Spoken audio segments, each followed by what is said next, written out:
आपले स्वागत आहे. फुलंब्री तालुक्यातील बाबरा गटातील उमेदवार मनोहर पाटील या ठिकाणी सोनवणे या ठिकाणी आपण त्यांच्याशी विचार. काय वाटतं तुम्हाला आता हे जे प्रतिसाद तुम्ही जे गटामध्ये फिरतात काय वाटतं? मी मनोहर पाटील सोनवणे एक सुशिक्षित इंजिनियर असून माझं शिक्षण बी मेकॅनिकल झालेलं आहे. आज रोजी आपण या बाबरा गटाचा जर अभ्यास केला तर आता माझे जे प्रतिस्पर्धी उमेदवार आहे जितेंद्र बाबा जयस्वाल हे मागील 9 वर्षापासून या ठिकाणी जिल्हा परिषद सदस्य म्हणून कार्यरत आहे.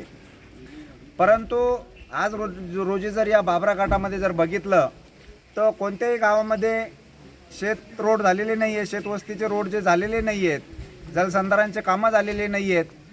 मी या लोकांनासुद्धा या ठिकाणी सांगू इच्छितो की आपल्या गावात जर जिल्हा परिषद मार्फत जर काही कामं झालेले असेल तर त्यांनी या ठिकाणी त्याचे पुरावे मला द्यावेत. म्हणून आपणास या ठिकाणी सांगायचं आहे की साहेब, मागच्या 4 दिवसापासून जी मायबाप जनता माझ्यासोबत आहे ती नक्कीच या गरीब शेतकऱ्याच्या मुलाला या ठिकाणी निवडून आणल्याशिवाय राहणार नाही. बरं, तर काही चर्चा होती मागं की बाबा तुम्ही भाजपमधून आलेले तर परत तिकडे जाणार आहे, असं काही असे काही त्या लोकांना काय संदेश सांगते? मी आपणास या आपल्या चॅनलच्या माध्यमातून या ठिकाणी सांगू इच्छितो की मी मागील 20 वर्षापासून भारतीय जनता पार्टीमध्ये काम करीत होतो. मागच्या वेळेससुद्धा मी दावेदारी केलेली होती जिल्हा परिषदसाठी, परंतु त्यावेळेस माझे आधारस्तंभ हरिभाऊ बागडे नाना यांनी सांगितलं होतं की तू यावेळेस थांब, पुढच्या वेळेस तुझा 100% विचार केला जाईल. परंतु आज रोजीसुद्धा नाना यांनी मला शब्द दिलेला होता की यावेळेस तुझी उमेदवारी आपण फायनल करू. परंतु शेवटच्या क्षणापर्यंत मी भारतीय जनता पार्टीमध्ये थांबलो होतो. परंतु भारतीय जनता पार्टीमध्ये आता सध्या जे तिकीटं या ठिकाणी वाटलेली आहे ती एका व्यक्तिप्रेमापोटी वाटलेली आहे. त्यांच्या हातून या मतदारसंघामध्ये कोणताही विकास झालेला नाही आहे. म्हणून मी आपणास सांगू इच्छितो की मी भारतीय जनता पार्टीमध्ये परत वापस जाणार नाही.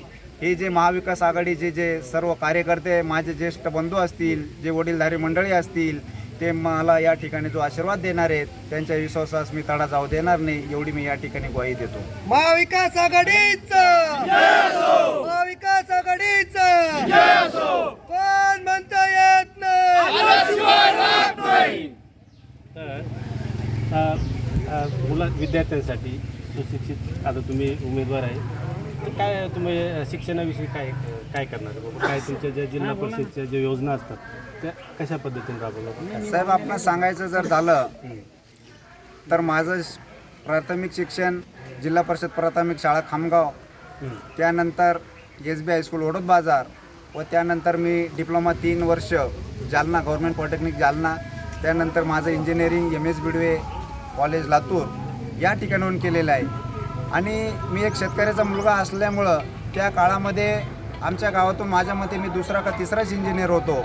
आणि शिक्षणाबद्दल मी सर्व शेतकऱ्याच्या मुलाची नाळ जाणून आहेत आणि यामध्ये आता शिक्षणावर किती भर द्यायला पाहिजेत हे बघा. दिवसेंदिवस शेती कमी होत चाललेली आहे आणि पहिले जे 5 एकर होती ती आता 2.5 एकरवर आली, 2.5ची 1 एकरवर आलेली आहेत.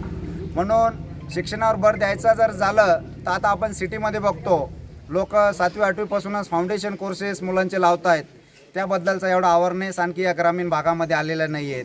तर मी आपणास या माध्यमातून सांगू शकतो की जिल्हा परिषदमधील जे जर योगायोग आला तर मी त्या ठिकाणी शिक्षण सभापतीसुद्धा होऊ शकतो. म्हणून मला आपणास एक सांगायचं आहे की एक उच्च शिक्षित असल्यामुळं जे फाउंडेशन कोर्सेस असतात ते या जिल्हा परिषदच्या शाळेमध्ये आपल्याला कसे चालू करता येईल एवढीच मी या ठिकाणी आपल्याला सांगू इच्छितो. धन्यवाद. हे होते मनोहर सोनवणे. तर यांनी शिक्षणाविषयी सांगितलं. सुशिक्षित उमेदवार असल्यामुळे त्यांना त्याचं नॉलेज आहे. तर सभापती झाल्यानंतर शिक्षण विभागामध्ये जिल्हा बहुमत आल्यानंतर असं सांगतात की त्याच्यामध्येही चांगलं कार्य करू. तर शिवशाहिनीसोबत बोलल्याबद्दल आपले आभारी आहो. धन्यवाद. थँक्यू.